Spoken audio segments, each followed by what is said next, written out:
मीरपुर नाम के शहर में तेजस अपनी पत्नी नीरू के साथ रहता था। पति पत्नी दोनों ही नौकरी करते थे। एक दिन तेजस गांव अपनी माँ के पास फोन करता है। हेलो, प्रणाम माँ। जीते रहो माँ, तुम दादी बनने वाली हो। अरे वाह, ठीक है बेटा, मैं कल ही आती हूँ। जब माँ जी शहर पहुंची तो बेटे बहू ने बहुत अच्छे से स्वागत किया। लीजिए माँ जी, चाय।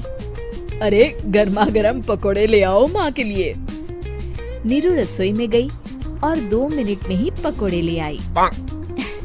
जी ये लीजिए। बहू जादू से बनाए हैं क्या? अभी तो रसोई में गई थी। यम्मी। माँ जी, शीला रसोई में पकोड़े तल रही है, मैं बस लेकर आई। हे भगवान, मेरा धर्म भ्रष्ट कर दिया तूने। अब तो गंगा जल से शुद्धिकरण करना होगा। दूसरे दिन, माँ जी मैंने नाश्ता बना दिया है, ऑफिस जा रही हूँ। पर अभी तो घर का सारा काम पड़ा है। शीला आती ही होगी, झाड़ू पोछा बर्तन कपड़े वो सब कर लेगी। हमारे जमाने में घर का सारा काम हम ही करते थे। जी माँ जी, आप बहुत होशियार हैं, मैं घर ऑफिस दोनों नहीं संभाल पाती। तो जरूरत क्या है घर से बाहर जाकर चाकरी करने की? वैसे भी घर का काम खुद करने से घर में बरकत आती है, समझी? पर माँ जी। पर वर कुछ नहीं, इस महीने की पगार मिले फिर ऑफिस बंद। हाँ। रात को नीरू तेजस से कहती है, सुनिए जी, माँ जी बोल रही थी कि मैं नौकरी छोड़ दूं। वैसे ठीक ही तो है, अभी तुम्हें आराम की जरूरत है। फिर भी आराम कहाँ, शीला को छुड़ाने के लिए बोल रही थी। तो अब 24 घंटे में इतना काम तो कर ही सकती हो। पर जॉब पसंद है मुझे, घर पर मन नहीं लगेगा। अगले दिन जब दोनों ऑफिस के लिए निकल रहे थे, मेरी तो कोई कीमत ही नहीं है इस घर में। माँ जी, आजकल महंगाई बहुत है, रहन सहन भी बदल गया है, दोनों नौकरी करते हैं तभी ठीक रहता है। अच्छा, तू कहना क्या चाहती है? मेरा बेटा तुझे बिठा के खिला नहीं सकता? तू ही इस घर का खर्च चला रही है, हैं? नहीं माँ जी, मेरा वो मतलब नहीं था।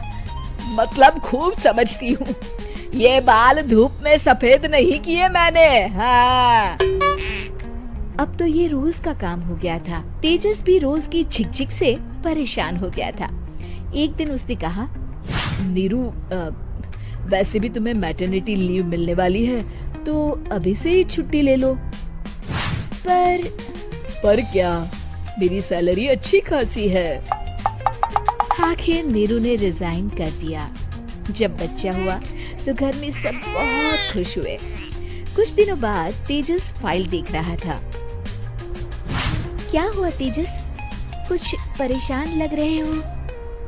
हाँ, वो हमारी जितनी सेविंग्स थी वो तो हॉस्पिटल में और छठी के फंक्शन में खत्म हो गई है नीरू।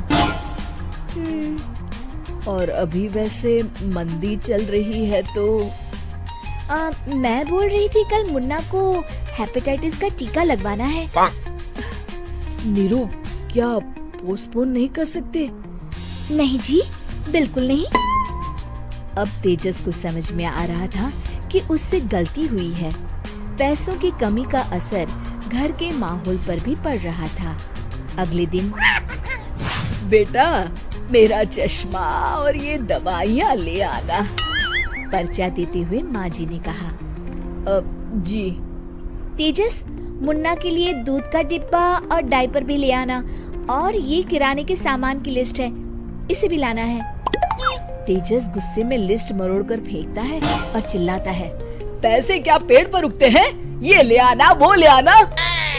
अरे पर ये जरूरत का सामान ही है। वो गुस्से में बिना कुछ कहे ऑफिस चला गया। अरे लंच तो ले जाइए। नीरू दौड़कर डिब्बा पकड़ाती है। एक दिन खाना खाने के बाद, नीरू, अब तो मुन्ना कुछ बड़ा हो गया, तो अब तुम वापस ज्वाइन कर लो ना जॉब। पर इस रिसेशन में जॉब मिलना बहुत मुश्किल है। ट्राई तो करो। फिर मुन्ना, माँ जी है ना, और एक फुल टाइम मेड भी लगा लेंगे। पर माँ जी, उन्हें तो पसंद नहीं। तभी माँ जी वहाँ आ जाती है और प्यार से नीरू के सर पर हाथ फेरते हुए बोलती है, अब मेरी समझ में आ गया बहू, पहले के और अब के समय में अंतर है। तुम काम शुरू करो, मुन्ना की जिम्मेदारी मेरी। मेरी प्यारी माँ जी। ये कहकर नीरू उनके गले लग गई। शिक्षा, परिवर्तन संसार का नियम है, हमें भी समय के साथ चलना चाहिए। उम्मीद है कि आपको हमारी ये कहानी पसंद आई होगी। कृपया हमारे चैनल को सब्सक्राइब करें और सभी अपडेट्स के लिए बेल आइकन जरूर क्लिक करें। और हाँ, वीडियो लाइक और शेयर करना मत भूलिएगा। Bye bye.